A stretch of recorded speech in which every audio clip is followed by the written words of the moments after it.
Hello, and welcome back to Hollow Week Storytime. I hope you've enjoyed these stories to get us ready for Halloween. Let's hear what we found for today. So, just a little background. I work away from home sometimes because my country is in and out of lockdown and restrictions, but we are able to travel for work. I'm a family oriented person, close to my relatives, and I have obviously been worried at times about the pandemic and how it could affect my family. This worry particularly comes out when I'm away. Aside from that, I would describe myself as a rational, calm person who doesn't easily get flustered and often doesn't find myself in weird situations, which is why on this occasion, I'm going to put down some amazing coincidences. It was a late evening, and I had been out for some food with a colleague before returning to my hotel. I was in good spirits, but tired, looking forward to getting an early night. I often kept my phone on silent.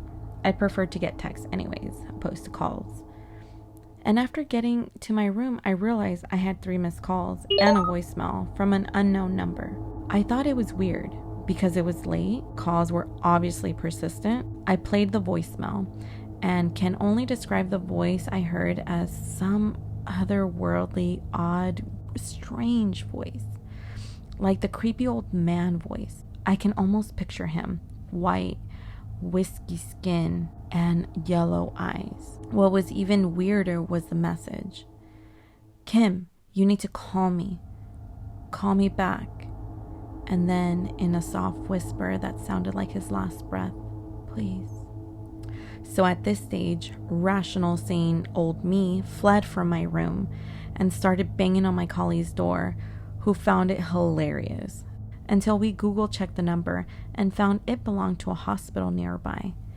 Keep in mind, at this point, I'm about 100 miles plus away from home. Eventually, though, out of sheer confusion, I convinced myself it could be someone I knew. A family member needed me desperately. So I called back.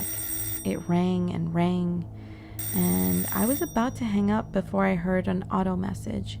You have reached the bedside telephone of bed number 25. We are unavailable to take your call. I spent the last half hour calling the majority of my family, making sure they were okay. Everyone was fine, and nobody knew who the call came from. I never found out who left that creepy voicemail, and I can only assume it was the wrong number, with some strange coincidence being that he was trying to speak to someone with the same name as me. This is my one and only true paranormal experience. The year was 1979. I was 6 years old, living in an apartment complex in North Florida with my parents. The neighbor's little girl and I played outside in the big, grassy courtyard. Despite it being a beautiful day, bright green grass, crystal clear blue skies, no one else was around. It was like we had the entire courtyard to ourselves. We ran around having a great time. At some point, I began running towards the open area between 2 of the unit buildings. That's when I saw it. At some point, I began running towards the open area between 2 of the unit buildings.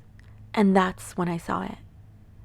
I halted abruptly and stared up with my mouth hanging wide open.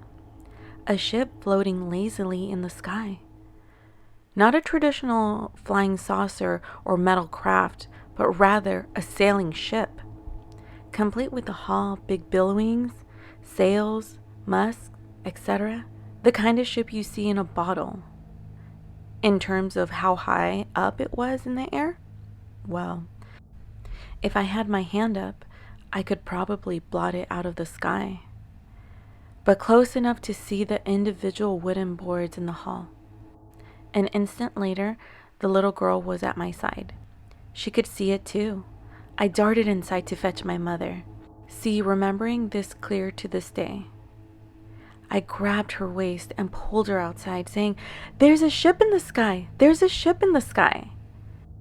When we got to the space between the 2 buildings, of course the ship was gone. Nothing but bright blue skies and a few feathery clouds. Where'd it go? I asked the little girl. She shrugged her shoulders. I don't know, she said. My mom smiled and suggested we had seen a kite. I know it wasn't a kite, nor was it a balloon. Kids tend to have the best eyesight. Hallucination? Probably. But I never saw anything like that before or since. And even at 6, I realized it was remarkable enough to tell an adult. The sighting has stayed with me for all these years. Every few years, I'll research the internet for similar accounts, but I found basically nothing except for some dubious reports from medieval Ireland, nothing in modern times. Once around the year 1999 or 2000, I drove to my childhood home, determined to stand in that spot again. It was hot, sweaty day. I parked my car and made my way to the courtyard.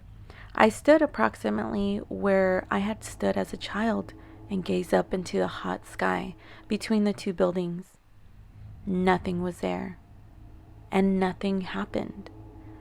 Feeling foolish, I walked quickly back to my car and never returned. The past 2 decades have not been kind to the Village Apartments. It's widely regarded as somewhat of a dangerous slum now. I've heard stories of the maintenance room being used to cook meth. Doubt very seriously I'd ever visit there again. But the mystery remains. What did I see in the sky?